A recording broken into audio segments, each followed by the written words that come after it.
പണ്ട് ഈ നാട്ടിൻപുറത്തൊക്കെ ചില ഒറ്റപ്പെട്ട വീടുകളിൽ, എല്ലായിടമൊന്നുമില്ല, ചില ഒറ്റപ്പെട്ട വീടുകളിൽ വളരെ ചെറുപ്പത്തിലേ ഈ മക്കളും അപ്പനും കൂടി ഒരുമിച്ചിരുന്ന് കഴിക്കുന്നൊരു പതിവുള്ള വീടുകളുണ്ട്. ചിലപ്പോൾ ഒരു സാമ്പത്തികമായും സാമൂഹികമായും ഒക്കെ താഴ്ന്നിടങ്ങളിലാണ് ഇത് കൂടുതലായിട്ട് കണ്ടുവരുന്നത്. ഇങ്ങനെ ഒരുമിച്ചിരുന്ന് കഴിക്കും. നിങ്ങളും വാർത്തകളിലൊക്കെ വായിച്ചു കാണും.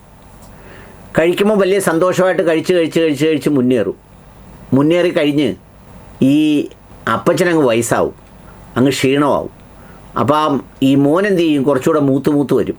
അപ്പോൾ ആദ്യം അടിക്കുന്നത് ചെറിയ ലഹരി കുറഞ്ഞ സാധനമാണെങ്കിൽ പിന്നെ മൂത്തത് അടിക്കാൻ തുടങ്ങും. അടിച്ചടിച്ച് അവസാനം ഈ മോൻ എന്തായി മാറും, ഈ അപ്പാപ്പൻ്റെ കഴുത്തിൽ പിടിക്കുന്ന മോനായി മാറും. ഇത് കള്ളുകുടിയിൽ മാത്രമല്ല, ഈ ഒരുപാട് നാശോന്മുഖമായ ശീലങ്ങൾ വളർത്തിയെടുക്കുന്ന പലരും അവസാനം ആ വളർത്തിയെടുക്കുന്നതിനെ പ്രോത്സാഹിപ്പിച്ചവരുടെ മൂട് അടിപടലം പിഴുതെടുത്തുകൊണ്ട് പോകുന്ന ചരിത്രം പല കുടുംബങ്ങളിലും സംഘടനകളിലും സമൂഹങ്ങളിലും ഒക്കെ കാണാറുണ്ട്. ഇപ്പോൾ അത് ഓർത്തതും പറഞ്ഞതും എന്താണെന്ന് വെച്ചാൽ രണ്ടുപേരുടെ കാര്യം ഓർത്തപ്പോഴാണ്. ഒന്ന് TP സെൻകുമാറും മറ്റൊന്ന് PC ജോർജും. രണ്ട് തരം വിശ്വാസികളാണ്. പക്ഷെ രണ്ടുപേരുടെയും ഉള്ളിൽ നിറയെ ഉള്ളത് ഒരുപോലെ വിദ്വേഷമാണ്. ആ വിദ്വേഷം വിപണനം ചെയ്താണ് അവർ ശ്രദ്ധ നേടിയത്.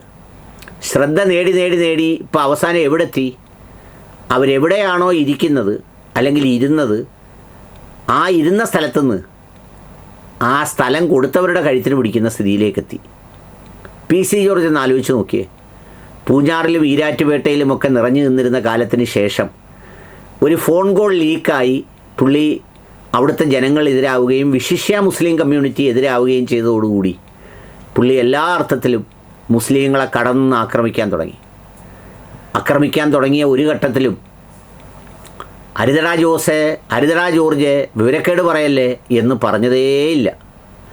ഇപ്പം മൂത്ത് എവിടെ വന്നു? ഇന്നത്തെ വാർത്ത എന്താ?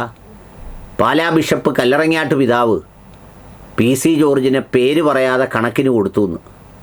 കാരണം അതുപോലെയാണ് PC ജോർജ് മെത്രാമാരെയും പിതാക്കന്മാരെയും ഊളകൾ എന്നൊക്കെ വിളിച്ച് അഭിസംബോധന ചെയ്തത്. മറ്റേത് ചെയ്തപ്പോൾ യവനാണ് കേമൻ എന്ന് പറഞ്ഞ് വളർത്തി അവസാനം ഇപ്പോൾ എവിടെത്തി? നമ്മുടെ തന്നെ പയറും വള്ളിയിലും പിടിച്ച് കളിക്കുന്ന സംഗതിയിലേക്കെത്തി. ഇത് PC ജോർജിൻ്റെതാണെങ്കിൽ TP സെൻകുമാർ കഴിഞ്ഞ ദിവസം രാജീവ് ചന്ദ്രശേഖറിനെതിരെ അങ്ങ് തിരിഞ്ഞു. സംഗതി എന്താ? TP സെൻകുമാർ വലിയ ഹീറോ ഉള്ള IG ഒക്കെ ആയി പുറത്തിറങ്ങിക്കഴിഞ്ഞാണ് ഇതുപോലൊരു പരമനാറി ആയിരുന്നോ ഇയാൾ എന്നെല്ലാവരും ചിന്തിച്ചു തുടങ്ങിയത്. അത്രമേൽ വിദ്വേഷി. സത്യത്തിൽ അയാളുടെ പോസ്റ്റുകൾ കണ്ടാണ് ഇപ്പം മലയാളികൾ റിലാക്സ് ചെയ്യുന്നത്. ഒരു IPS ഉദ്യോഗസ്ഥനാണ്. അയാൾ കഴിഞ്ഞ ദിവസം ഒരു പോസ്റ്റ് ഇട്ടിരിക്കുന്നു. ആ പോസ്റ്റ് എന്താ? ക്രിസ്ത്യാനികളെ സംരക്ഷിക്കാൻ ശ്രമിക്കുന്ന രാജീവ് ചന്ദ്രശേഖറിനെതിരെയാണ് പോസ്റ്റ്. അതായത് ക്രിസ്ത്യാനികൾ ഒരുപാട് പേരെ മതം മാറ്റുന്നു. അത് റെക്കോർഡിൽ വരാത്തതിൻ്റെ കാരണം പേരൊന്നും ടെക്നിക്കലി മാറ്റുന്നില്ല. ആനുകൂല്യം കിട്ടാൻ വേണ്ടി അവർ പട്ടികജാതിയായി തന്നെ തുടരുന്നു. പക്ഷേ വിശ്വാസം മാറുന്നു. അതുകൊണ്ട് രാജീവ് ചന്ദ്രശേഖറിൻ്റെ നേതൃത്വത്തിൽ കേരളത്തിലെ ഹിന്ദുക്കളെ ഇല്ലാതാക്കാനായിട്ടാണ് വന്നിരിക്കുന്നത്. ഓം നമഃശിവായ. എന്തുവാ ഈ കേൾക്കുന്നത്? TP സെൻകുമാറിൻ്റെ പോസ്റ്റ് ഇങ്ങനെയാണ്: ക്രിസ്ത്യൻസിനെ അതിന്യൂനപക്ഷമായി പ്രഖ്യാപിക്കണമെന്ന് ഇനിയും ബഹുമാനം വേണോ ആവോ രാജീവ് ചന്ദ്രശേഖർ പറയുന്നത്. രാജീവ് ചന്ദ്രശേഖറിന് ബഹുമാനം വേണോ? കൊടുക്കാൻ പുള്ളിക്ക് താല്പര്യമില്ല. നീ വേണോ എന്നാണ് ചോദിക്കുന്നത്. എങ്ങനെയാണ് അവർ അതിന്യൂനപക്ഷമാവുന്നത്? ഇന്ത്യയിലെ റെക്കോർഡിൽപ്പെട്ട 2.5% ക്രിസ്ത്യാനികളെക്കാളും 4 ഇരട്ടിയോളം ക്രിസ്ത്യാനികൾ മതം റെക്കോർഡിൽ മാറാതെ റെക്കോർഡിൽ ഹിന്ദുവായി തുടരുന്നുണ്ട്. ഉദാഹരണത്തിന് ഈ വർഷത്തെ UPSC റിസൾട്ടുകൾ നോക്കിയാൽ മതി. പലരും ഹിന്ദു നാമധാരികളാണ്. ഹിന്ദുവിൻ്റെ കോട്ടയിലാണ് മത്സരിക്കുന്നത്. പക്ഷേ അവരെല്ലാം ക്രിസ്ത്യൻ വിഭാഗക്കാരാണ്. ആലോചിച്ച് നോക്കണേ. UPSCയുടെ റിസൾട്ട് വരുമ്പോൾ ഇയാൾ നോക്കുന്നത് എന്താണെന്ന്? ഇയാളൊരു IPS ഉദ്യോഗസ്ഥനാണ്. നമ്മൾ സാറിന് നോക്കുന്ന കേരളക്കാരുണ്ടോ അല്ലെങ്കിൽ വേറെ ഏത് സ്റ്റേറ്റുകാരാണ് എന്നുള്ളതാണ്. ഇയാൾ ആ പറയുന്ന പേരിനകത്ത് പോയി അവൻ്റെ മതം നോക്കണമെങ്കിലേ ഇവൻ്റെ വിഷം എന്തുമായിരിക്കും?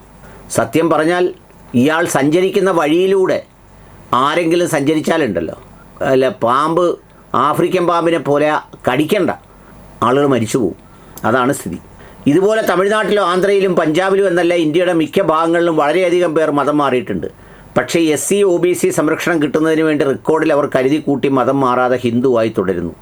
അങ്ങനെയുള്ളവർക്ക് അതിന്യൂനപക്ഷ മതവിഭാഗത്തിൻ്റെ എന്ത് സംരക്ഷണമാണ് ആവശ്യം? രാജീവ് ചന്ദ്രശേഖർ മനസ്സിലാക്കേണ്ടത് അദ്ദേഹത്തിനെ കേരളത്തിലെ BJP പ്രസിഡൻ്റായി നിയോഗിച്ചിരിക്കുന്നത് കേരളത്തിൽ ബാക്കിയുള്ള ഹിന്ദുക്കളെ കൂടി ഇല്ലാതാക്കാനല്ല. ഏത് വേന്ദ്രനായാലും ശരി, ഞാനിവിടുത്തെ ഹിന്ദുക്കളോട് പറയുകയാണ്, ഇങ്ങേരുടെ ഈ പോക്കിന് ഇത് തിരുത്തിയില്ലെങ്കിൽ അതിന് നമ്മൾ ഹിന്ദുക്കൾ മറുപടി കൊടുക്കണം. അച്ഛന്മാർക്ക് കേക്കും കൊണ്ടേ വീടുകളിൽ ക്രിസ്ത്യൻ ഔട്ട്റീച്ച് ഉണ്ടാക്കാനും ജോർജിനെയും ഷോൺ ജോർജിനെയും അനൂപ് ആൻ്റണിയെയും പിന്നാലെ നമ്മുടെ ഇവിടുത്തെ കേന്ദ്രമന്ത്രിയെയും ജോർജ് കുര്യനെയും ഒക്കെ ഉണ്ടാക്കി സമുദായത്തെ രക്ഷപ്പെടുത്താൻ പോയി വേണ്ട കിട്ടും എന്ന് കുറേ കൃസംഖികളെങ്കിലും വിചാരിച്ചിരുന്നു. യഥാർത്ഥ സംഖ്യയുടെ മനസ്സേ നോക്ക്. പറ്റുമെങ്കിൽ അയാൾ ക്രിസ്ത്യൻ വോട്ട് വാങ്ങി ജയിക്കട്ടെ, പക്ഷേ ഇത്തരത്തിൽ ഹിന്ദുവിനെ ഇല്ലാതാക്കാൻ നടക്കുന്ന ഒരു വേന്ദ്രനെയും കേരളത്തിൽ വെച്ച് വാഴിക്കരുത്. ഇവിടുത്തെ ഹിന്ദു സമൂഹത്തിന് വേണ്ടി അഹോരാത്രം പ്രയത്നിച്ചുകൊണ്ടിരിക്കുന്ന ഒരു പ്രവർത്തകൻ എന്ന നിലയിലാണ് ഞാൻ പറയുന്നത്. പുള്ളി സർവീസിലുള്ള ആളെല്ലാം ഇതിനുവേണ്ടി പ്രവർത്തിച്ചുകൊണ്ടിരുന്ന ആളാണെന്നാണ് പുള്ളി പറയുന്നത്. ഞാനൊരു BJPക്കാരനെയും എൻ്റെ ഒരു ആവശ്യത്തിന് സമീപിച്ചിട്ടില്ല. അങ്ങനെയുള്ള ഞാൻ പറയുന്നത് ഇത് വളരെ തെറ്റായ കാര്യമാണ് ചെയ്യുന്നത്. അതുകൊണ്ട് നമ്മൾ ഒരുമിച്ച് മറുപടി കൊടുക്കേണ്ടിയിരിക്കുന്നു. അതിന് തയ്യാറാവുക എന്ന് മാത്രമേ എനിക്ക് പറയാനുള്ളൂ. കാരണം ഇത്രയും ക്രൂരമായ ഒരു കാര്യം ഇവിടുത്തെ ഹിന്ദു സമൂഹത്തോട് ചെയ്യുന്ന ഒരാളെ എങ്ങനെയാണ് കേരളത്തിലെ BJP പ്രസിഡൻ്റായി അവരോചിക്കുന്നത്? എങ്ങനെയാണ് കാര്യങ്ങൾ മനസ്സിലാക്കാതെ ഇത്തരം പ്രീണനങ്ങൾ നടത്തുന്നത്? അതിനുമുണ്ട് 300 ഷെയർ. ഇവരാണ് സംരക്ഷിക്കാൻ പോകുന്നതെന്ന് വിചാരിച്ച ക്രൈസ്തവ സമൂഹത്തിലെ സഹോദരന്മാരോടാണ് എനിക്ക് ആകെ സഹതാപമുള്ളത്. സത്യം.